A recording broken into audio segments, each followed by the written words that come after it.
menjelaskan tentang apa yang saya dapatkan kemarin pada saat saya di taman, ya, supaya jelas, karena agak simpang siur. Kemarin saya itu masuk ke taman dan berdoa seperti biasa, ya. Setiap hari saya selesai PW saya ke taman. Tapi biasanya kalau hari Minggu itu seperti sahabatnya saya. Jadi saya benar-benar kalau Minggu itu lebih lama dibandingkan dengan setiap hari saya pergi ke doa di taman. Nah, kemarin kan hari Minggu saya doa di Maligai dan saya doa. Tiba-tiba Tuhan bicara tentang apa yang harus dilakukan dalam hari-hari ini. Nah, banyak kesimpangsiuran, ini maksudnya gimana dan sebagainya. Begini saudara, saya mau terangkan supaya saudara itu jelas. Kenapa Tuhan itu memberikan ini semua? Ini disebabkan Tuhan itu sangat mengasihi saudara dan saya. Jadi sebelum apa-apa yang terjadi, itu saudara dan saya itu sudah diberikan perlengkapan, ya, untuk menghadapi apa yang bakal terjadi. Lalu kalau saudara tanya bakal terjadi apa, ya gak usah mikirin bakal terjadi apa. Yang penting ada perlengkapan. Kita sudah tahu bahwa Tuhan katakan dalam menghadapi saat-saat ini adalah kegelapan, ada banyak bencana, ada banyak malapetaka. Itu yang seringkali kita dengar, dan ini pasti mau tidak mau bakal terjadi. Lalu kalau sudah malapetakanya apa, bencananya apa, ya nggak tahu gitu. Tapi kita tahu bakal akan kita menghadapi hal-hal yang tidak enak. Jadi Tuhan kasih suatu perlengkapan sebelumnya. Nah, waktu saya di taman Tuhan ngomong, nak buat Efes Damim gitu. Nah, saya mau terangin dikit. Kalau saudara mau dengar tentang Efes Damim, itu saudara bisa lihat di YouTube khotbah tentang Efes Damim, pasti keluar. Nah, saudara bisa dengarkan yang panjang lebar. Cuman saat ini saya terangkan sedikit aja. Namanya Efes Damim itu adalah suatu batas darah. Jadi pada saat bangsa Israel pada saat itu peperangan, lalu mereka itu sampai di suatu daerah yang nama Efes Damim, suatu daerah di mana musuh itu kalau masuk ke situ mati. Gitu. Jadi ada batas darah, itu arti Efes Damim. Jadi maksudnya Tuhan ngomong, nak, kamu itu buat sesuatu tindakan profetik, di mana kamu buat Efes Damim, artinya bikin batas darah di halaman rumah kamu, artinya pintu mau masuk halaman rumah, ya. Terus itu yang Tuhan mau, supaya tidak ada suatu malapetaka apapun yang bisa memasuki rumah kamu.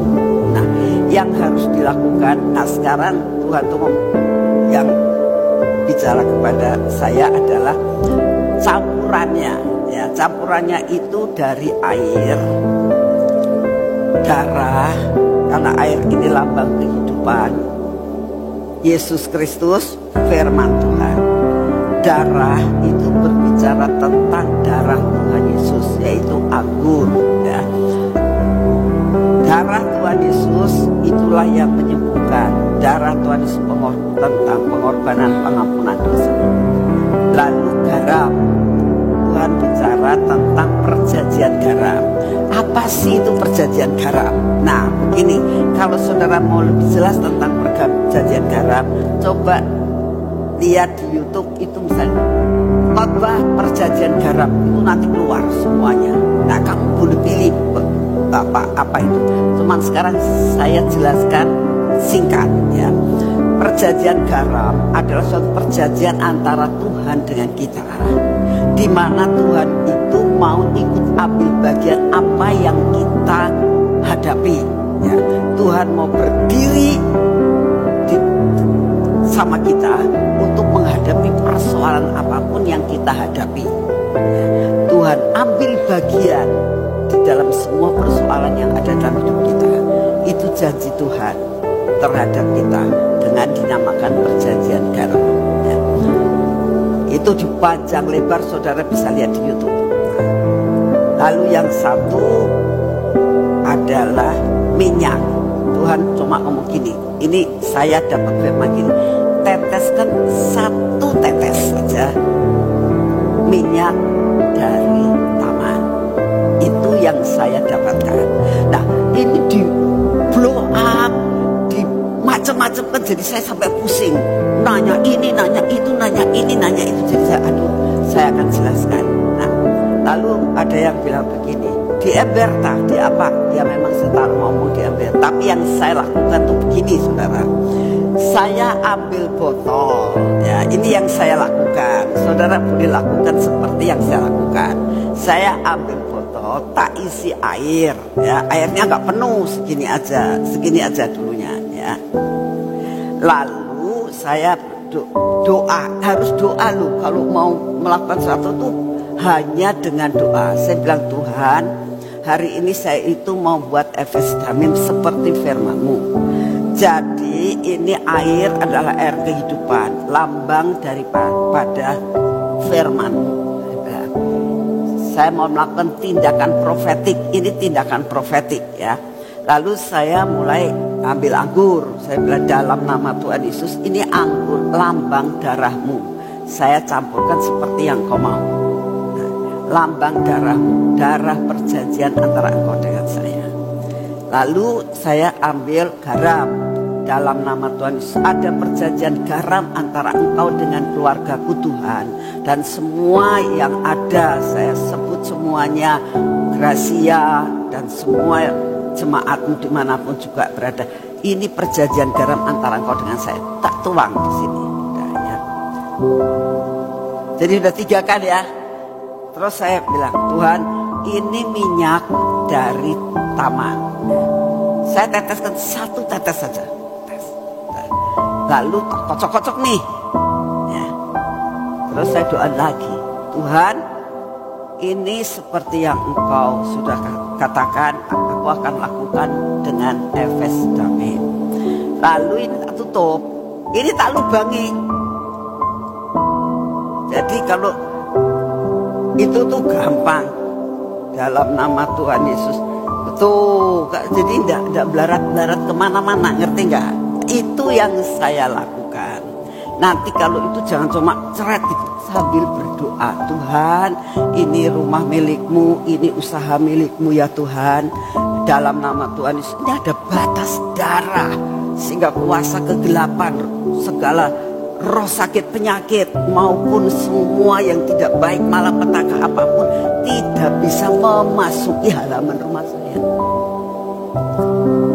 Saya kira ini penjelasan cukup jelas untuk menerangkan dengan apa yang sudah saya terangkan. Karena banyak sekali yang nanya ini, nanya itu dan sebagainya. Nah, sekarang saya kasih tahu. Ini mau dilakukan sekali dah, terserah iman masing-masing. Ya, kalau saudara merasakan, aduh aku kok harus buat Efes Damim lagi ya di rumah saya, misalnya sudah 1 minggu, ya, saudara lakukan lagi, boleh. Nah, lalu kalau saudara tanya lagi, sampai kapan? Ya sampai Tuhan ngomong berhenti, ngerti? Jelas ya, artinya sampai ngomong berhenti. Lalu jangan ngomong gini, oh nanti nunggu Ibu Nani dapat dari Tuhan suruh berhenti baru kita berhenti. Jangan suka ditafsirkan begitu, ya tolong. Jadi gini, masing-masing punya iman kan, masing-masing bisa berdoa di depan Tuhan kan. Tuhan bisa berbicara 1000 cara untuk saudara bicara dengan saya. Tuhan bicara sama saya untuk rumah saya, dengan Tuhan bicara dengan saudara untuk rumah saudara, itu berbeda. Ya, jadi saudara iman masing-masing. Kalau saudara merasakan sudah sekali saja, ya nggak apa-apa kalau iman kamu seperti itu. Tapi kalau saudara merasakan seminggu sekali saya akan lakukan itu, lakukanlah sesuai dengan iman. Nah, nanti kalau tanya, kalau Ibu Nani, ya rahasia, ya. Jadi jangan sok niru saudara, tapi saya mengajar saudara sebagai anak-anak Tuhan itu punya pengalaman dengan Tuhan pribadi.